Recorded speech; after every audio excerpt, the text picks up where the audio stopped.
मैं हमारे मुख्य अतिथि हमारे सरपंच ठाकुर श्री सूरज प्रताप सिंह जी से निवेदन करूंगी कि वे यहाँ आए और पुरस्कार प्रदान करके इन छात्राओं का उत्साहवर्धन करें।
पुरस्कार वितरण के साथ ही आज की हमारी सांस्कृतिक संध्या का समापन होता है। धन्यवाद।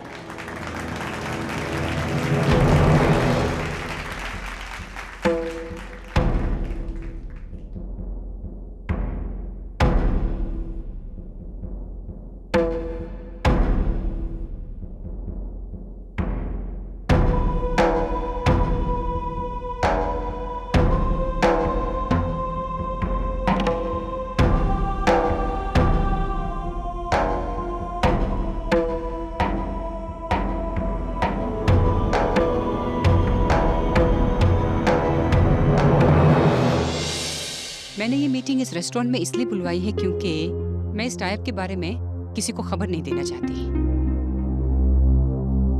देखिए, क्योंकि इस प्रोजेक्ट में फाइनेंस और मैन पावर दोनों हमारा है, मेरे ख्याल से प्रॉफिट शेयर में 70% हमारी कंपनी को मिलना चाहिए। और 70% तो बहुत ज्यादा है। हाँ, लेकिन हमारा कमिटमेंट भी तो उतना होगा।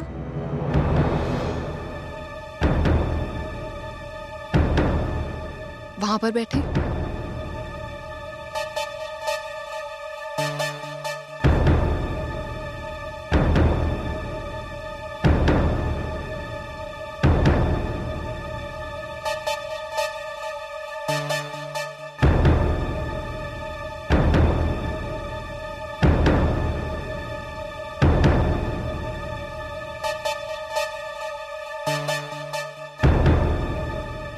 Waiter, can we have the check, please?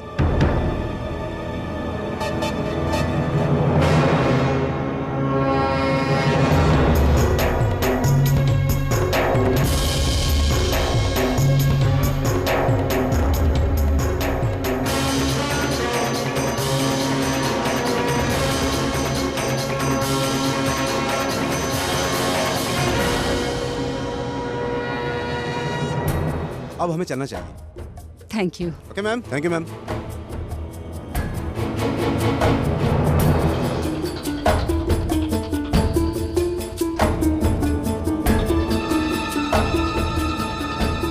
Akash, mom mom आप मॉम ये पायल है। हेलो पायल। पायल, मुझे अपने बेटे से कुछ इंपॉर्टेंट काम है। Will you please excuse us? Sure. Payal तुम मेरा वेट करो, मैं भी आता हूँ।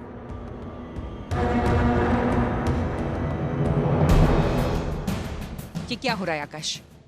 घर से निकलते हो ऑफिस के लिए, ऑफिस से पूरा पूरा दिन गायब रहते हो ये कह के कि तुम्हारी कोई इंपॉर्टेंट मीटिंग्स है, जरूरी काम है। ये है तुम्हारा जरूरी काम, तुम्हारी मीटिंग्स? शादी कोई बच्चों का खेल नहीं है, 7 जन्मों का पवित्र रिश्ता है।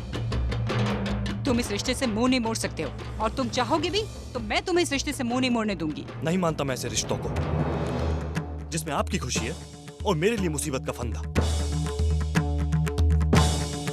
मॉम आप समझने की कोशिश। समझना क्या है? मैं तुम्हें अच्छी तरह से समझ गई हूँ आकाश। आज जो लड़का मेरे सामने खड़ा है मेरा बेटा नहीं है, लेकिन एक निहायती घटिया और मतलबी इंसान है। मैंने सोचा था गौरी से शादी करके तुम बदल जाओगे, लेकिन नहीं आकाश, तुम कभी नहीं बदलोगे। तुम्हारी इन हरकतों से तुम सिर्फ अपनी जिंदगी से नहीं खेल रहे हो, तुम उस मासूम की जिंदगी भी बर्बाद कर रहे हो। लेकिन याद रखना आकाश, मैं तुम्हें गौरी की जिंदगी से नहीं खेलने दूंगी। उसके हक के लिए मैं तुमसे लड़ूंगी।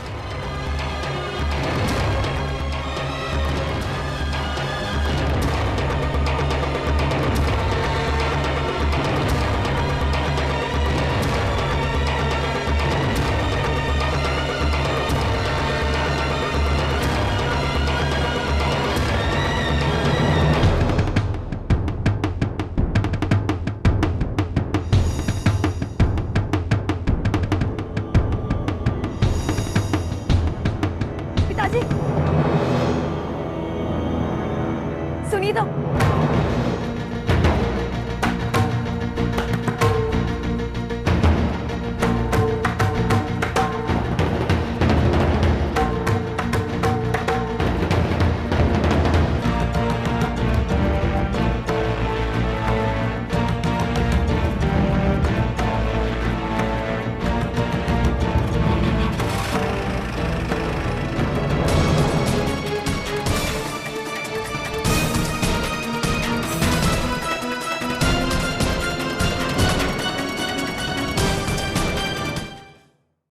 गौरी, कैसी है तू? आकाश कैसा है? माँ, यहाँ सब ठीक है, मैं भी ठीक हूँ। जानवी का फोन आया था, तुम्हारे बारे में पूछ रही थी वो। बहुत याद आती है उसे तुम्हारी। माँ, मुझे भी जानवी की बहुत याद आती है।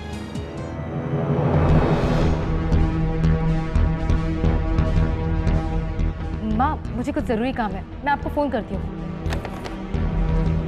कितनी बार मैंने तुम्हें समझाया कि मेरी जिंदगी में दखल अंदाजी मत करो, मानती क्यों नहीं तुम? मॉम को मेरे खिलाफ कर कर तुम्हें कुछ हासिल नहीं होगा। और एक बात कान खोलकर सुन लेना, तुम और मैं कभी एक नहीं हो सकते।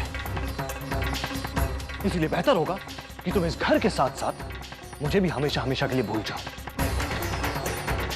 एक ही चीज तुम्हें मैं कितनी बार समझाऊं कि मैंने ये शादी मॉम की जिद पे की है, वरना तुम जैसी लड़की से प्यार करना तो दूर, तुम्हारी शक्ल से भी नफरत करता हूं। I just hate you.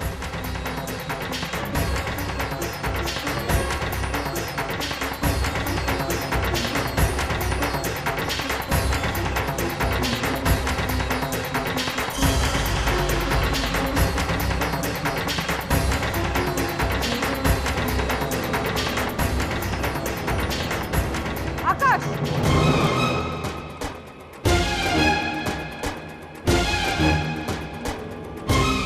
जब आपको सब कुछ पता चल ही चुका है तो एक चीज और सुन लीजिए। मैं उस गौरी से नहीं बल्कि पायल से प्यार करता हूं। गौरी मेरी जिंदगी में एक बोझ है और हमेशा एक बोझ ही रहेगी।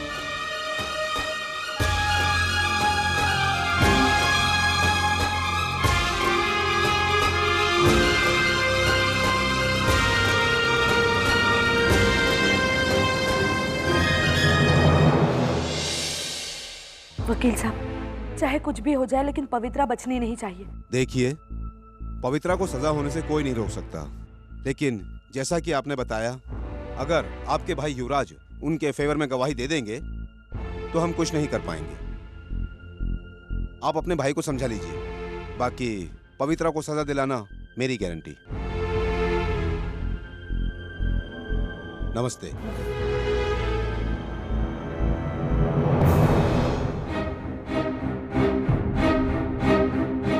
देखा नियति, माँ के एक गलत फैसले ने हमें कितनी परेशानी में डाल दिया है। कुछ समझ में नहीं आ रहा है कि क्या करें। माँ की एक गलती की वजह से हमें कितना कुछ सहना पड़ रहा है और हम इतने बेबस हैं कि कुछ कर भी नहीं सकते।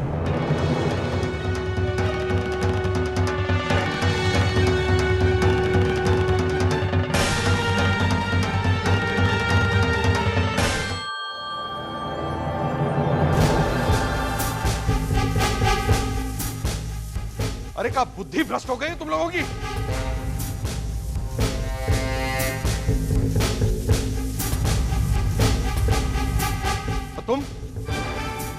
तुमका तो पिताजी के गुस्से के बारे में मालूम है ना, तो तुमने ये सब कैसे हुई जाने दिया? और छोटे 4 दिन शहर का रह के आए, घर के नियम कानून सब भुला दिए। भावना और वो नई दुल्हन को नाच के वास्ते भेज दिया। अरे एक बार भी बुद्धि में ये बात नहीं आई कि इसका परिणाम क्या हो सकता है। लेकिन भैया मेरी बात तो सुनिए।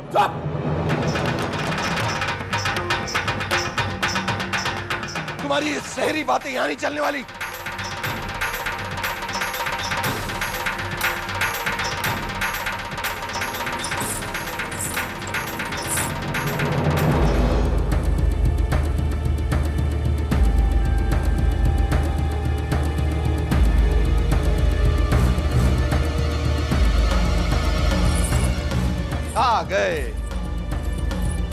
आ गए तुम दोनों हमारी खानदान की नाक कटा के।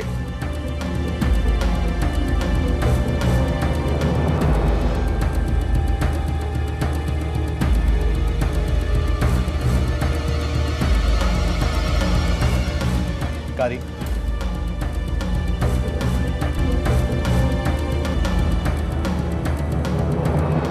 और नई दुल्हन, बहुत बहुत शुक्रिया ये नए बखेड़े का। पिताजी तो देख ही चुके होंगे, अब बस पता नहीं उनके हाथ क्या होगा। भैया, भैया भावना तो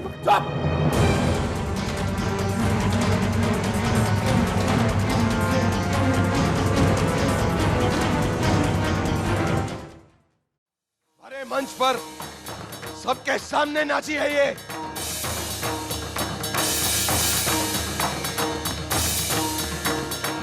जानती भी हो कि बिरादरी में क्या बातें हो रही होंगी। ठाकुर खानदान की परंपरा को तोड़ा है तुमने।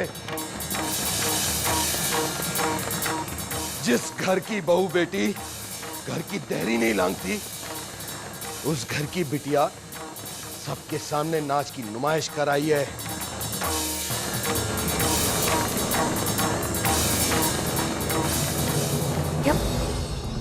आप मेरी बातें सुनिए। भावना ने वहां पर अब भी कुछ कहने सुनने को बाकी है नहीं दुल्हन। अब क्या होने वाला है ये तो पिताजी के आने के बाद ही पता चली।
काहे बड़ी बहू,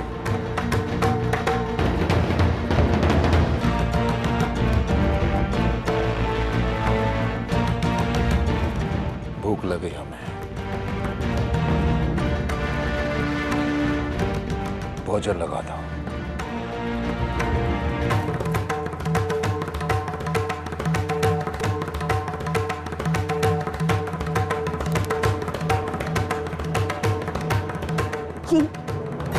जी पिताजी, अभी लगाते।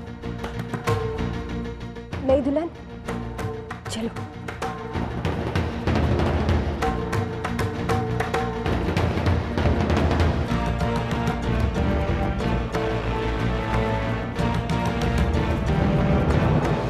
भाभी, मुझे तो लगता है कि पिताजी ने हमें माफ कर दिया। देखा नहीं, बिल्कुल भी गुस्सा नहीं है वो हम पर। और मुझे तो ये भी लगता है कि उन्हें भी भावना का नाच बहुत पसंद आया, इसलिए उन्होंने कुछ भी नहीं कहा, वो चुप है। नहीं दुल्हन, पिताजी की जे चुप्पी, जे खामोशी आने वाले किसी बहुत बड़े तूफान की चेतावनी है।